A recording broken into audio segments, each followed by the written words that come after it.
దేశమే యూనిట్ అయ్యారంటే state unit తీసుకున్న ప్రభుత్వ నూతన వ్యవసాయ విధానం ముఖ్యమంత్రి గారి యొక్క ఆలోచన చూస్తుంటే చదివేస్తే ఉన్నతమైనట్టుగా కనబడుతుంది.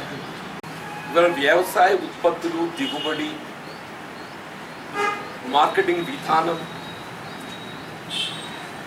ఇదంతా నేషన్ యాజ్ ఎ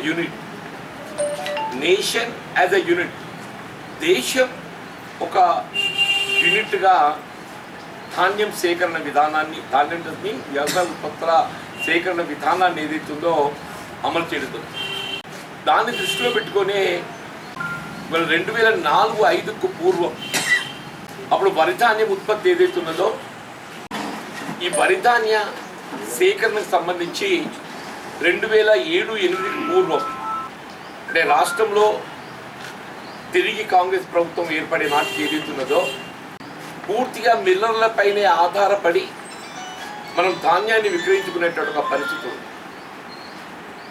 వీళ్ళ కేంద్ర ప్రభుత్వం ఏదైతుందో వీళ్ళ వరిధాన్యం పట్ల కనీస మద్దతు ధర ప్రకటింపబడ్డప్పటికీ మినిమం సపోర్ట్ ప్రైస్, ఆ కనీస మద్దతు ధర పొందటానికి ఏదైతుందో మిల్లర్ల దయాదాక్షిణ్యం పైన మనం ఆధారపడే పరిస్థితి ఉంది. కాబట్టి ఆనాడు 450-500 రూపాయల క్వింటల్ ఉన్నటువంటి ఒక వరిధాన్యం మనం 50 రూపాయలు మనకు కూతపట్టింది కనీసం, అంటే about 10% of the cost minimum support ప్రైసే మనకు కోల్పోయింది. ఇవాళ ఈ మినిమం సపోర్ట్ ప్రైస్ ఏదైతుందో కేవలం ప్రకటనకే పరిమితం కాకుండా ఆ ప్రకటింపబడ్డటువంటి ఒక కనీస మద్దతు ధర రైతాంగానికి పూర్తి స్థాయిలో అందింప చేయాలనేటువంటి ఒక భావనతోని 2007-08లో వీళ్ళ గ్రామ స్థాయిలో ఈ ఐకేబీ కొనుగోలు కేంద్రాల ద్వారా కానివ్వండి, ప్యాక్స్ సెంటర్ల ద్వారా కానివ్వండి, ధాన్యం సేకరణ కేంద్రాలను ఆరంభింప చేయడం జరిగింది. ఈ ధాన్యం సేకరణ కేంద్రాలు ఎప్పుడైతే ఆరంభింపబడ్డాయో రైతాంగానికి ఒక ఆత్మవిశ్వాసాన్ని కలిగించే విధంగా, మీకు అడితి లేదు, హమాలీ లేదు, రవాణా ఛార్జీ లేదు, ఏ విధమైనటువంటి కోతలు లేకుండా కేంద్ర ప్రభుత్వము నిర్ణయించినటువంటి ఒక కనీస మద్దతు ధర పూర్తి స్థాయి లోపల రైతాంగానికి అందింప చేయడానికి ఇవాళ 2007-08లో నూతన విధానాన్ని ఆరంభింప చేసుకోవడం జరిగింది. అంతవరకు రైస్ మిల్లర్ల చేతిలో బానిసలుగా ఉన్నటువంటి రైతాంగానికి విముక్తి కలిగించడం జరిగింది. సరే, ఇవాళ ఈ వేసవిలో ఏదైతున్నదో వీళ్ళ రాష్ట్ర ప్రభుత్వం వీళ్ళ కనీస మద్దతు ధర కల్పించడానికి ధాన్యం సేకరణ కేంద్రాలు నిర్వహింప చేస్తున్నప్పటికీ వీళ్ళ రైస్ మిల్లర్స్ ఏదైతున్నదో కొన్ని విత్తనాల వల్ల వాళ్ళకి ఆశించిన దిగుబడి రావటం లేదు, అవుట్పుట్ రావటం లేదు అని చెప్పని ఒక సాకుతోని ప్రతి బ్యాగ్కు 2 కిలోలు కనీసం అదనపు తూకం వేస్తారు. అంటే పర్ క్వింటల్ దాదాపు 5 కిలోలు ఏదైతుందో రైతు తను నష్టపోతుంది. ఇదేదో ఒక రాజకీయ పార్టీగా నేను పేర్కొనడం కాదు. ఇలా రైతు సంఘాలే కానీ, రైతాంగమే కానీ, పాత్రికేయ సోదరులే కానీ ఇదందరూ కూడా గమనిస్తున్నామని చెప్పి అంటున్నాయి.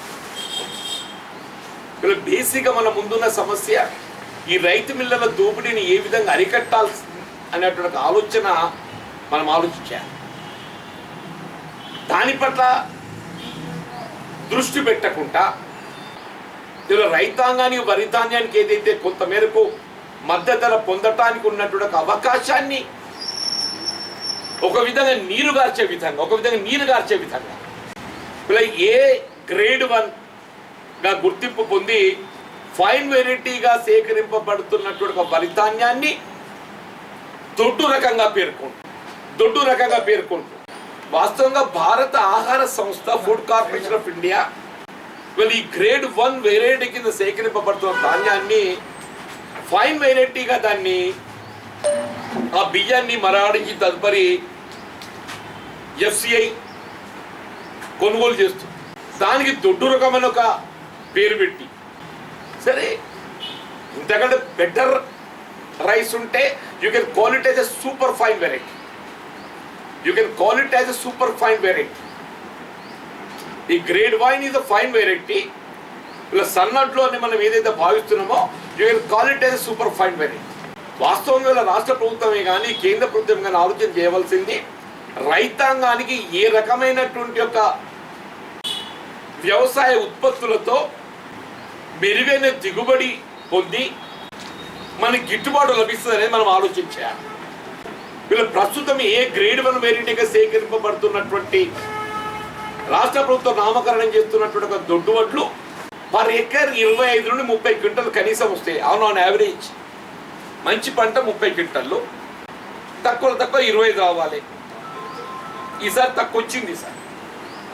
ఉదాహరణకు చెప్తాను, అదే ముఖ్యమంత్రి గారు నామకరణం చేసేటటువంటి ఏ సన్నడ్లు ఉన్నాయో తెలంగాణ సోనా మసూరి కానీ అది వాట్ ఎవర్ ఇట్ ఈస్, అది 25 మించి వచ్చే అవకాశం లేదు. ఈ గ్రేడ్ 1 వెరైటీ దొడ్డు వడ్లుగా మనం పిలువబడుతున్నాయో ఇంతకంటే ఒక 5 క్వింటల్ మినిమం తక్కువ వస్తాయి, మినిమం. ఇది ఏ వ్యవసాయ అధికారిని మీరు సంప్రదించినా ఇది చెప్పగలుగుతారు. ఆన్ పార్ విత్ ఏదైతుందో మీరు దొడ్డు వల్ల పిలువబడేటటువంటి ఈ గ్రేడ్ 1 వెరైటీతో సమానంగా వచ్చే అవకాశం లేదు. దానికి తోడు దీని కాల పరిమితి ఒక నెల రోజులు ఎక్కువ ఉంటుంది. దాన్ని ఇది 4 మాసాలు ఉంటుంది, 5 మాసాలు ఉంటుంది. దానికి చీడపురుగు ఆశించే అవకాశం ఎక్కువ ఉంటుంది. ఊస తిరగడమే కానీ మొగి పురుగే కానీ, అంటే నేను దీనికి రాదు అని చెప్పడం లేదు. దీనికంటే దానికి ఎక్కువ అవకాశం ఉంటుంది. తక్కువ దిగుబడి వస్తుంది. అంటే దీనికి దాని వ్యత్యాసం మనం 5 క్వింటల్ గట్ట భావించినట్టు అవునా యావరేజ్ చెప్తుంది. నేనేం దాన్ని పూస్తప్ చేయడం లేదు. 5 క్వింటల్ అంటే పర్ ఎకర్ 10,000 రూపాయల దిగుబడి తక్కువ వస్తుంది. 10,000 రూపాయలు. ఇది 10,000 రూపాయల విలువ గల దిగుబడి ఎక్కువ వచ్చే అవకాశం ఉంది. అంటే ఈ 10,000 రూపాయలు కాంపెన్సేటరీ కావాలి అంటే వీళ్ళ ముఖ్యమంత్రి గారి యొక్క ఆలోచన విధానానికి అనుగుణంగా ఏ సోనా మసూరి అయితే బాగుంటుందని పేర్కొంటుందో అది కనీసం 2,500 రూపాయలు క్వింటల్ ఉంటేనే కానీ అది దీంతో సమానంగా గిట్టుబాటుగా. ఇవాళ 1,835 రూపాయలు ఉన్నదే, రేపు ఇది 1,900 కావచ్చు, 2,000 టచ్ కావచ్చు, మొత్తం 1,900 క్రాస్ అవుతుంది. మన కొత్త ప్రైస్ ఇండెక్స్ వస్తుంది. రేపు మన కొత్త ప్రైస్ ఇండెక్స్ వస్తుంది.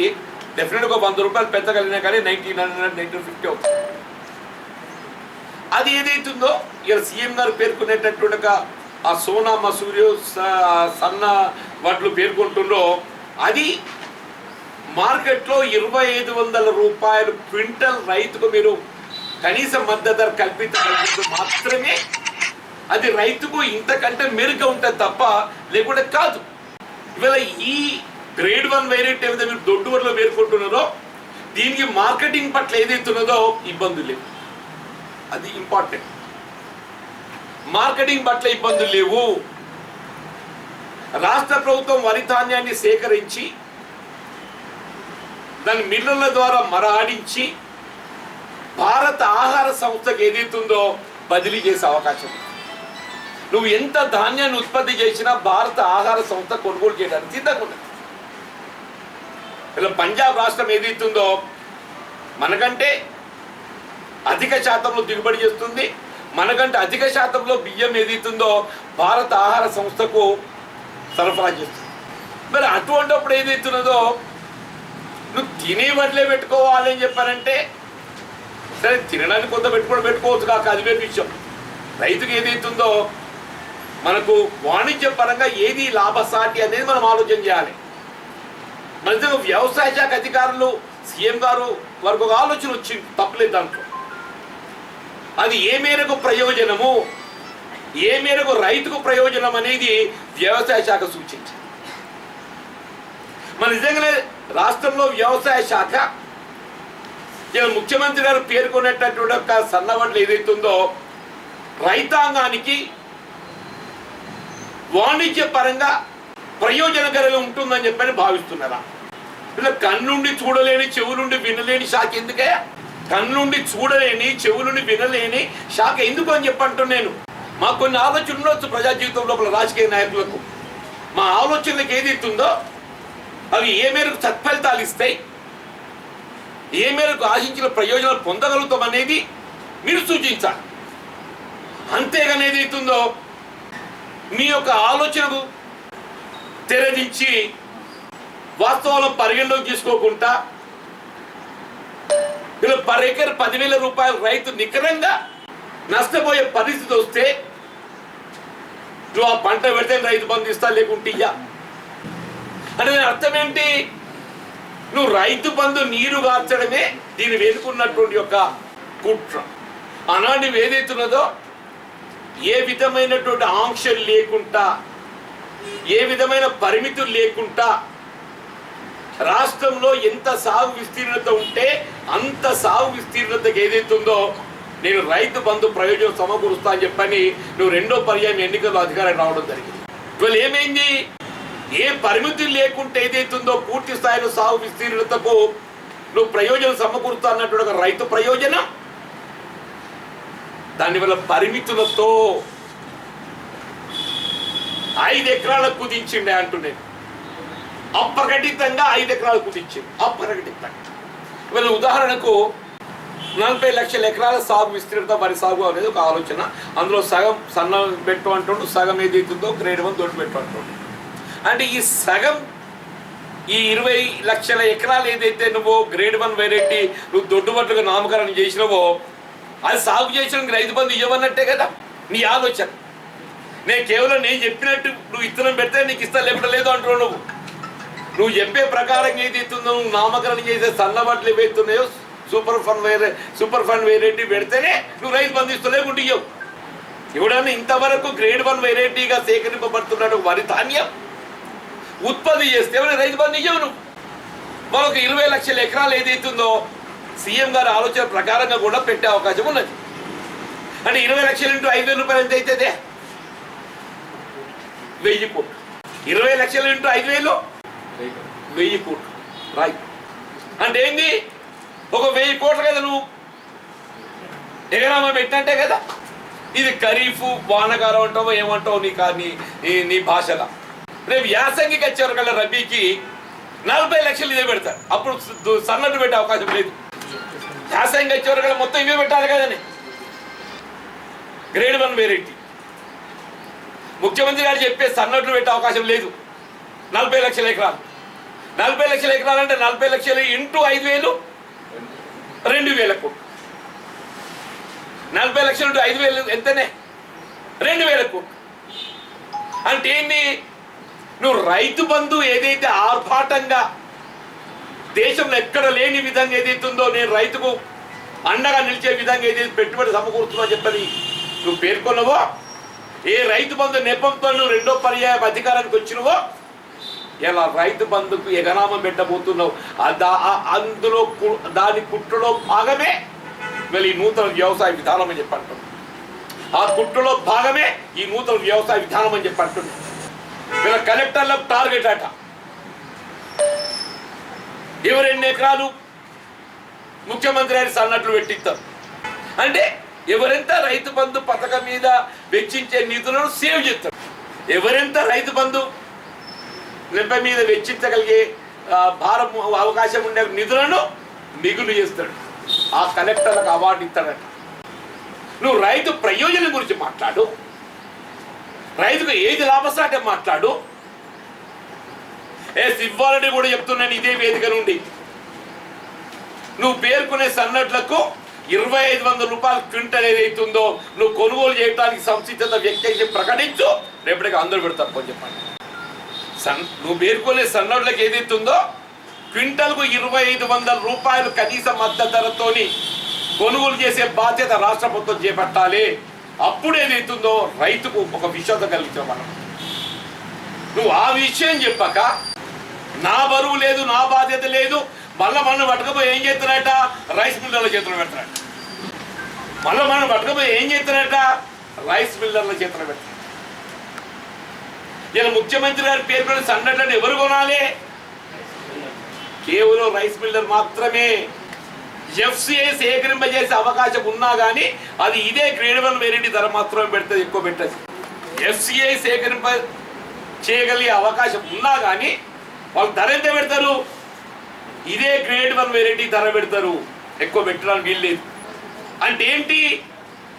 ఆనాడు ఉమ్మడి రాష్ట్రంలో ఏ రైతు మిల్లల కబంధ హస్తాల నుండి, ఏ రైస్ మిల్లర్ల కబంధాల హస్తాల నుండి రైతాంగాన్ని విముక్తి కలిగించడం జరిగిందో, ఇవాళ రైతాంగాన్ని మళ్ళీ నువ్వు తీసుకుపోయి రైస్ మిల్లర్లకు బానిసలుగా చేయాలని ఒక కుట్ర పడుతుంది. రైస్ మిల్లర్ ఏజెంట్గా నువ్వు ఆలోచన చేస్తున్నావు, రైస్ మిల్లర్ ఏజెంట్గా నువ్వు ఆలోచన చేస్తున్నావు అని చెప్పంటు నేను. మొక్కజొన్న పెట్టద్దు, మనం ఇతర రాష్ట్రాల మీదనే ఆధారపడాలి. ముఖ్యమంత్రి ఆలోచన విధానం ఏంటంటే మన పోల్ట్రీ ఫార్మర్ కూడా ఏదైతుందో ఇతర రాష్ట్రాల మీదనే ఆధారపడాలి. మరి సీఎం గారి పక్కపట్టున్న వ్యవసాయ శాఖ అధికారులు ఏం చెప్తున్నారో నాకు తెలియదు, కానీ కందులు ఒక 20 లక్షల ఎకరాలు పెట్టుకుంటుండే నేను సేకరిస్తా అని చెప్పి సంతోషం. కానీ కందులు అది ఒకే పంట పెట్టే విత్తనం కాదు, అది అంతర్ పంట మాత్రమే పెడతాం కందులు. అది మొక్కజొన్నతో అంతర్ పంట పెడతాం మనం. మొదటి పంట మొక్కజొన్న తీసుకుంటే రెండో పంట కందులు వస్తుంది. కందులు ఏదైతుందో కేవలం అంతర్ పంటగా మాత్రమే సాగు చేస్తారు దాన్ని. మొదటి పంట మొక్కజొన్న మనం పొందగలిగి రెండో పంటగా కందులు ఏదైతుందో మనం తీస్తాం. నువ్వు మొక్కజొన్న పెట్టద్దు అంటే మరి ఆయన అసలు ఈ వ్యవసాయ శాఖ అట్లా పెట్టరా సార్? అది కందు అంతర్ పంట మాత్రమే పెడతాం సార్, మొదటి పంట మొక్కజొన్న వస్తుంది సార్ దాన్ని చెప్పండి. అది వస్తుంది సార్ దానికి, దీని తర్వాత దానికి వస్తున్నాయి. మొక్కజొన్న మనకి పెట్టుబడి వస్తే కొంత మనకి ఏదైతుందో సన్నీళ్ళకు వెన్నీళ్ళు ఆసరా అయినట్టు, వెన్నీళ్ళు సన్నీళ్ళు వెన్నీళ్ళే ఆ వేడినీళ్ళకి సన్నీళ్ళు ఆసరా అయినట్టు ఏదైతుందో అది మొక్కజొన్న ఉపయోగపడుతుంది. ఈ రెండు కందులు కానీ పసుపు కానీ ఇవి ఏక పంట మనము విత్తనం విత్తే పంటలు కాదు ఇవి. పసుపు కానీ కందులు కానీ. పెసళ్ళు ఏక పంట పెట్టాలి, పెసళ్ళు ఒకటే పంట పెట్టాలి. అణువులు పెట్టరు, మళ్ళా అణువులు కూడా కొండలు వేస్తారు, కందులు కొండలు వేస్తారు, పసుపు మొక్కజొన్న అంతర్ పంట వేస్తారు. కాబట్టి ఏదో మొక్కజొన్న నిషేధము మీరు పెడితే నేను రైతు బంధు ఇయ్యా. ఇలా పసుపు కొనుగోలుకు సంబంధించి సీఎం గారి స్వయంగా చట్టసభలో శాసన మండలిలో మార్కెట్ ద్వారా రాయితీతో కొనుగోలు చేస్తా అని చెప్పని ప్రకటించింది. ఇలా సీఎం గారి యొక్క మాటకే విశ్వాసం లేకుంటే, విశ్వసనీయత లేకుంటే దేనికుంటుందే? ఆ పొరుగు రాష్ట్ర పొల్లగాడు 6750 రూపాయలు క్వింటల్ కొంటుండే. పొరుగు రాష్ట్ర పొల్లగాడు 6750 రూపాయలు క్వింటల్ కొంటుండే. ఆనాడు ఉమ్మడి రాష్ట్రంలో పప్పు దినుసులకు ఏదైతుందో 200 నుండి 500 రూపాయలు ప్రోత్సాహం ఇచ్చినాం. నువ్వు కొనుగోలు చేస్తా కాదు, ఒక్కసారి ఏదైతుందో నీ మార్కెటింగ్ శాఖ వ్యవసాయ శాఖతో ఏదైతే వివరాలు తెప్పించుకో. ఆనాడు ఉమ్మడి రాష్ట్రంలో రాజశేఖర రెడ్డి గారు ముఖ్యమంత్రి ఉండగా పప్పు దినుసుల పైన 200 నుండి 500 రూపాయలు పర్ క్వింటల్ ప్రోత్సాహం ఇచ్చింది. దాని సంగతి మాట్లాడు. ఆనాటి నుండి ఇవాళ లెక్క పెడితే కనీసం 1000 రూపాయలు పర్ క్వింటల్. నువ్వు కందులు కానీ, పెసర్లు కానీ, శనగలు కానీ, అనుములు కానీ పర్ క్వింటల్ 1000 రూపాయలు ప్రోత్సాహం ఇవ్వాలి. రైతుకు ఏదైతుందో అప్పుడు అది కొంత లాభసాటి ఉంటుందని చెప్పని మొగ్గు చూపుతాడు. మొక్కజొన్న అంతర్ పంటకు వేసైనా కానీ మొగ్గు చూపుతాడు. నువ్వు ఆ ప్రోత్సాహం చెప్పకుండా ఏదైతుందో నువ్వు కందులు వేయి, అదంతా 4-5 క్వింటల్ రాదు. నువ్వు కందులే అంటే ఏమన్నట్టే. వీళ్ళ కాటన్ 50 లక్షల ఎకరాలు ఉన్నదానికి 20 పెంచాలి, 70 లక్షలు చేస్తా అంటాడు. సంతోషం. కానీ వీళ్ళ కాటన్ కూడా ప్రస్తుతం ఉన్న పరిస్థితుల్లో రైతుకు ఆశించినటువంటి ఒక మనం ఫలితం పొందటం లేదు. పత్తి ఏరడానికి 25% కూలీలకు పోతుంది. పత్తి ఏరడానికి 25% కూలీలకు పోతుంది. వీళ్ళ CCI సేకరణ ధర 5450 సంథింగ్ ఉంటే బయట మార్కెట్లో 2000, 3000 కొట్టు. ఎకరా 12 క్వింటల్ వస్తుంది అంచనా ఇస్తుంటే. 10, 12, 15 మంచి పంట 15 క్వింటాలు వస్తుంది. 3 పిక్కింగ్స్ వస్తాయి, 3 వస్తాయి. మొదటి పంట మంచి పంట వస్తుంది. మొదటి పంట ఏదైతుందో ఎకరానికి 10 మంది కూలీలు అవసరం పడితే మొదటి పిక్కింగ్ లక్కీ. రెండో దానికి ఏదైతే 15 మంది కావాలి. మూడో దానికి 20 మంది కావాలి. మొదటిసారి ఏదైతుందో ఏరితే మనకి ఎక్కువ వస్తుంది. రెండోసారి మొదటి దానికంటే కొంత తక్కువ వస్తుంది. మూడో దానికి ఇంకా తక్కువ వస్తుంది. ఆ లెక్కన 10, 15, 25, 20, 45. ఒక ఎకరా పత్తి ఏరడానికి 45 మంది కూలీలు అవసరం పడతాయి. 3 సార్లు కలుపుకొని ఒక ఎకరా పత్తి ఏరడానికి 45 మంది కూలీలు అవసరం పడతాయి. ఎకరా పత్తి సాగుకి ఏదైతుందో 20,000 నుండి 30,000 ఖర్చు వస్తుంది. ఎకరా పత్తి సాగుకి ఏదైతుందో 20,000 నుండి 30,000 ఖర్చు వస్తుంది. నేను పత్తి 3 ఏళ్ళు పెట్టి మళ్ళీ అది మానేసి వరికి పోయినా. దాన్ని 3 సార్లు బుర్రగొట్టాలి. వీళ్ళు 45 మంది కూలీలు అంటే 45 × 300 రూపాయలు. 45 × 300 అంటే 43 12,000, 13,500. 13,500 రూపాయలు కూలీల భారం అవుతుంది ఒక ఎకరా పత్తి మీద. నిజంగానే మీరు పత్తిని ప్రోత్సహించాలని చెప్పారంటే మీరు ఈ పత్తి ఏరడం ఏదైతుందో కూలీలు NREGS ద్వారా NREGS జాతీయ గ్రామీణ ఉపాధి హామీ పథకానికి అనుసంధానం చేసి గుర్తింపు పొంది ఈ 45 మంది కూలీల వేతనం ఏదైతుందో మీరు కల్పించగలిగినట్టయితే అప్పుడు అది రైతు గిట్టుబాటు. అంటే కూలీల భారం వ్యవసాయం లోపల పత్తి మీద ఉన్నంత అధిక భారం దేని మీద ఉండదు. నువ్వు వరి మీద కేవలం నాట్లప్పుడు ఉంటాయి మాట. నీ కలుపుకు మందు వచ్చింది, హార్వెస్టర్ వచ్చింది. పత్తికి మాత్రం ఏదైతుందో తప్పనిసరిగా కూలీల మీదనే ఆధారపడాలి. పత్తి 40 నుండి 45, 50 మంది కూలీలు కావాలంటే దాదాపు 15,000 రూపాయలు minimum on and average expenditure వస్తుంది. ఒక 40 మంది కూలీలను గిట్ట NREGS కింద ఇవ్వగలిగినట్టయితే పత్తి డెఫినెట్గా కొంత రైతుకు ఏదైతుందో గిట్టుబాటు అయ్యే అవకాశం. ఆ విధంగా ఆలోచన చెయ్యి. ఎక్కడికి వచ్చి నువ్వు ఏ విధంగా రైతు బంధును నీరు కార్చాలి, నిలుపుదల చేయాలనేటువంటి ఏకైక ఆలోచన విధానంతో నేను చెప్పిన పంట పెడితే నీకు రైతు బంధు వస్తుంది, లేకుండా రాదు. ఇలా వ్యవసాయ ఉత్పత్తుల మార్కెటింగ్ రాష్ట్రం అనేది పరిధి కాదు, nation as a unit. Nation as a unit. ఇక్కడ ఒక ఉత్పత్తి వ్యయం ఏదైతుందో నువ్వు తక్కువ అయితే బయటకు వెళ్ళి వస్తుంది, ఇక్కడ ఎక్కువ అయితే బయటకు పోతుంది.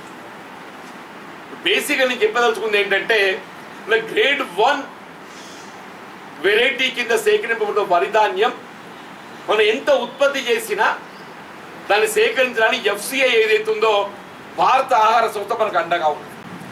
భారత ఆహార సంస్థ అండగా ఉన్నది.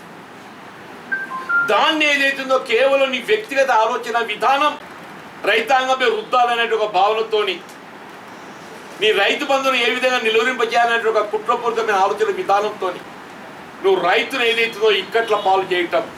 ఆయన ఉమ్మడి రాష్ట్రంలో ఏ రైస్ మిల్లర్ల బారి నుండి విముక్తి చేయడం జరిగిందో రైతాంగాన్ని, మళ్ళీ వాళ్ళ రైతాంగాన్ని రైస్ మిల్లర్లకు ఏదైతుందో బానిసలుగా చేసే పరిస్థితులు కాబోతుందని చెప్పండి. ఎందుకంటే నువ్వు ఎంత పండించినా వాడే కొనాలి కదనే. ఈ మద్దతు ధర కంటే అదనంగా మనకు ప్రభుత్వం వెళ్ళి దొరికే అవకాశం లేదు. కాబట్టి నిజంగానే నువ్వు భావించే సన్నబడిన ప్రోత్సహించాలని చెప్పానంటే 2,500 రూపాయలు కనీస మద్దతు ధర రాష్ట్ర ప్రభుత్వం కల్పించే విధంగా రైతుకు నువ్వు అష్యూరెన్స్ ఇవ్వు. నిజంగానే రైతులు ప్రోత్సహించిన వాడి వద్దు. నువ్వు ఆ 2,500 రూపాయలు కనీస మద్దతు ధర ప్రభుత్వం సేకరింపజేయబడే విధంగా, ప్రభుత్వం కల్పించే విధంగా నువ్వు కార్యక్రమాన్ని అమలు చేయకున్నట్టయితే నువ్వు రైతాంగాన్ని ఏదైతే ఇక్కట్ల పాలు చేసినటువంటి అవుతావు చెప్పని నేను పేర్కొంటున్నాను. ఇలా మొక్కజొన్న ఇవాళ ఏదైతుందో ఇతర రాష్ట్రాల్లో కొంత మేరకు దిగుబడి ఎక్కువ ఉందని చెప్పి భావిస్తుండొచ్చు కాక, కానీ దాన్ని ఇవాళ పూర్తిగా నిషేధము, నేను రైతు బంధు ఇయ్యని చెప్పడం భావ్యం కాదు. కొన్ని నేలలు ఏదైతున్నదో మొక్కజొన్న తప్ప నీకు వేరే కాదు. వీళ్ళ ఏ విధంగా కంది, పసుపు అంతర్ పంటగా మొక్కజొన్న వేయడం తప్పనిసరిగా భావిస్తామో కొన్ని నేలలు మొక్కజొన్న తప్పనిసరిగా వేయాలి. ఇవాళ పత్తి అనేది ఏదైతుందో అచ్చుకట్టిన పొలంలో పత్తి వేయరాదు, నీళ్లు నిలబడతాయి. అచ్చుకట్టిన పొలంలో అంటే పొలం చేసిన దాంట్లో ఏదైతున్నదో నేను పత్తి వేస్తా అని చెప్పి అంటాం అనుకో, అప్పుడు ఏమైతుంది, నీళ్లు నిలబడి జాలు వస్తాయి, నీళ్ళు నిలబడి జాలు వస్తాయి. ఆ అవకాశం లేదు. ప్రస్తుతం ఏ రెయిన్ ఫెడ్ వర్షాధారం ఆధారంగా ఏదైతుందో మనం సాగు చేస్తున్న పత్తికి నిజంగానే సాగు నీరు అందించగలిగే అవకాశం మనకు లభిస్తే సంతోషం, అందించవచ్చు, తప్పలేదు. దాంట్లో మనం మెరుగైన పంట వచ్చే అవకాశం ఉంటుంది. కానీ గతంలో వరి సాగు చేసినటువంటి ఒక నేలల్లో నువ్వు పత్తి వేయాలని మాత్రం సాధ్యం కాదు. కాబట్టి నిజంగానే పత్తి రైతుకు ప్రయోజనకారిగా ఉండాలని చెప్పారంటే పత్తి ఏరటం లోపల మనం ఇన్వాల్వ్ అయ్యే కూలీలు ఎన్ఆర్ఈజిఎస్కి అనుబంధం చేసి ఎన్ఆర్ఈజిఎస్ ద్వారా ఆ కూలీలను కల్పించే ఆ భారం, ఆర్థిక భారం రైతుకు వెసులుబాటు కల్పిస్తే అది కొంత ప్రయోజనకరంగా ఉంటుంది. చివరి పసుపుకు సంబంధించి ఏదైతుందో వాస్తవంగా ఇక్కడ మొత్తం దేశంలోనే తెలంగాణ, విదర్భలో ఈ పంట వచ్చే అవకాశం ఉన్నది. అని ఉమ్మడి రాష్ట్రంలో 10,000 వరకు పసుపు ఇవాళ 4,000 లేదు. మీరు మొన్న చట్టసభలో మార్చిలో పసుపు రాయితీతో మార్కెట్ ద్వారా కొనుగోలు చేస్తా అని చెప్పని మీరు ప్రకటించారు. ఇలా సీఎం గారి ప్రకటన విశ్వసనీయత లేకుంటే దేనికి ఉంటుంది? మీరు ముందైతే ఏదైతుందో రేపు పెట్టబోయే పసుపు పక్కన పెట్టు, ముందు ఇవాళ రైతు దగ్గర ఉన్న పసుపును మార్కెట్ ద్వారా కనీసం ఒక 7,000 ఇవ్వవా, నాకు 10,000 పొందాగా కావాలన్నా కాచు, 10,000 కాకుండా కనీసం 7,000 కల్పించి దాన్ని సేకరింప చేయాలని చెప్పని నేను ప్రభుత్వాన్ని డిమాండ్ చేస్తున్నా. అప్పుడు మాత్రమే నిజంగానే ప్రయోజనకరంగా ఉంటుంది. కానీ లేక నువ్వేదో నీ ఆర్భాటాలకు నువ్వేదో నేను ఒక నూతన ఆలోచన విధానం తెర మీద పట్టుకొస్తా అని చెప్పంటే నీ ఆ నూతన ఆలోచన విధానం రైతుకు ప్రయోజనకరంగా ఉండాలి. కానీ ఏదైతుందో అది రైతును ఇక్కట్ల పాలు చేసే విధంగా ఉండొద్దు అని చెప్పంటారు. అది రైతును ఇక్కట్ల పాలు చేసే విధంగా ఉండొద్దు అని చెప్పంటారు. దానికి మీరే బాధ్యత వహించాల్సి ఉంటుందని చెప్పని కూడా నేను హెచ్చరిస్తున్నాను. సరే, లాక్డౌన్ కొనసాగింపబడుతున్నా కానీ ప్రస్తుతం ప్రభుత్వం, కేంద్ర రాష్ట్ర ప్రభుత్వాలు కల్పిస్తున్న వెసులుబాట్లు మనం గమనంలోకి తీసుకుంటే అసలు లాక్డౌన్ అనేది ఒకటి ఉన్నట్టయితే ఒకటి భావిస్తలేమా. ఆల్మోస్ట్ సాధారణ ప్రక్రియ కొనసాగుతున్నట్టే భావిస్తున్నాం మనం. టు బి ఫ్రాంక్, ఇలా బస్సులు కూడా ఆరంభమైనాయి. ఇలా ప్రభుత్వం ఏం చెప్తుంది, ఇలా కరోనా అనేది ఏదైతుందో ఇది అంతమయ్యేది కాదు, మనం సహజీవనం కొనసాగించాలని చెప్పని. సరే, ఏది ఏమైనా కానీ ప్రభుత్వం బాధ్యతారాహిత్యంగా మాత్రం బెదిరాదు. కరోనాతో సహజీవనం చేయడం తప్పనిసరి అయినప్పటికీ కూడా ప్రభుత్వ బాధ్యతారాహిత్యంగా మాత్రం ఎదురవుతూ అని చెప్పండి. దాన్ని నివారింపజేయడానికి ఏం చేద్దని చెప్పండి, దాని గురించి ఆలోచన చేయండి. మీరు ఇలా ముఖ్యంగా ఏదైతుందో మీరు ఇన్ని వెసులుబాట్లు కల్పించి ఇలా ప్రార్థనా మందిరాలు, ఇవాళ ముస్లిం సంబంధించినటువంటి ఒక రేపు ఈదుల్ ఫితర్, రంజాన్ ఫెస్టివలే కానివ్వండి, లేక మన హిందూ ప్రార్థనా మందిరాలకు సంబంధించి కానివ్వండి, ఇవాళ క్రిస్టియన్ చర్చిలకు సంబంధించి కానివ్వండి, ఇలా ప్రభుత్వ ఆలోచన విధానం అనేది భౌతిక ఎద్దడి పాటిస్తూ వీళ్ళ మందిరాలలో కూడా ఏదైతున్నదో ఏ విధంగా దర్శనం కల్పిస్తే బాగుంటుందో కొంత ఆలోచిస్తుంటే గమనిస్తుంది. ఆ భౌతిక ఎద్దడిని ప్రధానంగా తీసుకొని అనుమతించడాన్ని పరిశీలిస్తే బాగుంటుంది అనేటువంటి ఒక ఆలోచన. ఇప్పుడు ముస్లిమ్స్కు అతి పవిత్రమైనటువంటి ఒక ఈదుల్ ఫితర్, రంజాన్ ఫెస్టివల్ ఏదైతుందో వాళ్ళ సంవత్సరానికి ఒక్కసారి వస్తుంది. సరే, వాళ్ళు ఏదైతుందో ఈ రోజా పీరియడ్ ఇలా ప్రస్తుతం అంటే దేశంలో ఉన్న పరిస్థితులు దానికి అనుగుణంగా వాళ్ళ బాధ్యత ఏదైతుందో భౌతిక ఎద్దడి పాటించడంలో భాగంగా వాళ్ళ ప్రార్థనా మందిరాలకు ప్రవేశం లేకుండా వాళ్ళ ప్రార్థనలు కొనసాగుతుంది. బట్ ఈదుల్ ఫితర్ ప్రత్యేకత ఏంటంటే దీనికి ఓపెన్ ప్రేయర్ చేయడం అనేది దీని ప్రత్యేకత. ఓపెన్ ప్రేయర్, సామూహిక ప్రార్థన. ఈదుల్ ఫితర్ యొక్క ప్రత్యేకత ఏంటంటే సామూహిక ప్రార్థన. ఈ సామూహిక ప్రార్థనలు కూడా మన భౌతిక ఎద్దడి పాటిస్తూ ఎవరు ఇంటికి ఒకరే పోవాలి, ఇంటికి ఒకరు. దాంతో ఏమైపోతుంది, ఆటోమేటిక్గా భౌతిక ఎద్దడి అనేది మనం అమలు చేయవచ్చు. దానికి సాధారణంగా వాళ్ళు ఏంటంటే ఇంట్లో 10 మంది ఉంటే 10 మంది పోయి ప్రార్థన చేస్తారు. ఈ ఫెస్టివల్ ప్రత్యేకత. కానీ ఆ విధంగా కాకుండా ఇంటికి ఒకరికే పరిమితమయ్యే విధంగా మన జగిత్యాలలో ఒక 2 పెద్ద ప్రార్థనా స్థలాలు ఉన్నాయి.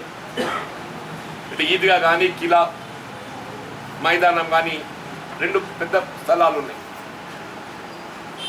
ఇవాళ మీరు 6 feet into 10 feet 6 feet into 10 feet ఏ విధంగా కూడా స్కోప్ లేకుండా ఆలింగనాలు లేకుండా అంటే కొన్ని ప్రత్యేకమైనటువంటి ఒక ప్రత్యేకమైన నిబంధనలతో అంటే వాళ్ళు దైవ ప్రార్థన చేసుకోవడానికి అవకాశం కల్పిస్తే అంటే ప్రస్తుతం కొనసాగుతున్నట్టు పరిస్థితులు ఉంటున్న బెంగళూరు అలోయింగే అన్నింటిని మనం అనుమతించగలిగినప్పుడు దైవ ప్రార్థనల పట్ల కూడా కొంత సానుకూలత ప్రదర్శించటం తప్పనిసరిని భావిస్తున్నాం కదా. అది ఒక మతానికి సంబంధించిన కాదు, ఇది ఒక మతానికి కానివ్వండి, ఇంకో మతానికి కానివ్వండి. ఇప్పుడు తిరుపతిలో కూడా ఏదైతే ఫస్ట్కి వెళ్ళి దర్శనాలు ఆరంభిస్తున్నాడు నేను చదివింది తిరుమల కూడా. నేను ఇవాళ ఒక పేపర్ చదివినే వేములవాడ రాజరాజేశ్వర స్వామి టెంపుల్ ఏదైతుందో బ్లాక్స్ వేసి వేములవాడ రాజరాజేశ్వర స్వామి టెంపుల్ ఏదైతుందో దర్శనాలు అనుమతిస్తే ఇంత ఎద్దరితో అనుమతించాలి ఏంటి అని చెప్పని ఫిక్స్ రౌండ్ చేసినట్టు ఇవన్నీ కాబట్టి ఏదైతుందో ఇవాళ ఈ ముస్లిం సంబంధించి వాళ్ళ సంవత్సరానికి ఒక్కసారి వచ్చే ఈ ఈదుల్ ఫితర్ రంజాన్ ఇది సామూహికంగా ఏదైతుందో ఓపెన్ ప్రేయరే దీని యొక్క ఆనవాయితీ. దాన్ని మత పెద్దలతోని జిల్లా అధికారులు ఏదైతే రెవెన్యూ కానీ పోలీస్ అధికారుల యంత్రం కానీ చర్చి అనుమతిస్తే బాగుంటుందనే ఒక భావన నేను వ్యక్తం చేస్తున్నా. దీన్ని పరిశీలించాలని చెప్పని అట్లాగే ప్రతి సంవత్సరం ఈ రంజాన్ ఫీస్ట్ విందు ఇవ్వటం అనేది ప్రభుత్వ పరంగా ఆనవాయితీ కొనసాగుతుంది. ఇవాళ ఈ రంజాన్ ఫీస్ట్ దాన్ని కల్పించే అవకాశం లేదు, రంజాన్ ఫీస్ట్ కల్పించే అవకాశం లేదు. కాబట్టి ఇలా రాష్ట్ర ప్రభుత్వం ఈ రంజాన్ ఫీస్ట్ మీద ఏదైతే మీరు నిధులు వెచ్చిస్తున్నారో ఆ నిధులను ముస్లింలలో ఉండేటటువంటి నిరుపేద వర్గాలకు ప్రత్యక్షంగా కుటుంబానికి ఒక 1000 రూపాయలు కట్టమని ఆర్థిక సదుపాయాలు అందింపజేయగలిగినట్టయితే మీరు గతంలో ఏదైతున్నదో ఒక్కొక్కరి మీద 1000 రూపాయలు ఖర్చు పెట్టింది. గతంలో ఫీస్ట్ పేరట ఒక్కొక్కరి మీద 1000 రూపాయలు ఖర్చు పెట్టిండ్రు, 500 1000 రూపాయలు ఖర్చు పెట్టిండ్రు. కుటుంబానికి ఒక 1000 రూపాయలకైనా నిరుపేద వర్గాలు కల్పించగలిగినట్టయితే వాళ్ళు కొంత మనం నిరుపేద వర్గాలకు అండగా నిలిచినట్టు అవుతున్న బాబు స్పెషల్గా నేను రాష్ట్ర ప్రభుత్వం విజ్ఞప్తి చేస్తున్నా. మీరు గతంలో ఈ రంజాన్ ఫీస్ట్ పేరట విందు పేరట ఏదైతే నిధులు వెచ్చించిందో దాన్ని 4 గంటలు చేయండి. ప్రస్తుతం నెలకొన్న ప్రత్యేకమైన పరిస్థితులలో ప్రత్యక్షంగా విందు ఏర్పాటు చేయడం సాధ్యం కాని పరిస్థితులలో నిరుపేద వర్గాలకు ఏదైతుందో ప్రత్యక్షంగా ఆర్థికంగా సహాయం అందింపజేయడానికి చర్యలు చేపడితే బాగుంటుందని కూడా కాంగ్రెస్ పార్టీ పక్షాన్ని విజ్ఞప్తి చేస్తుంది.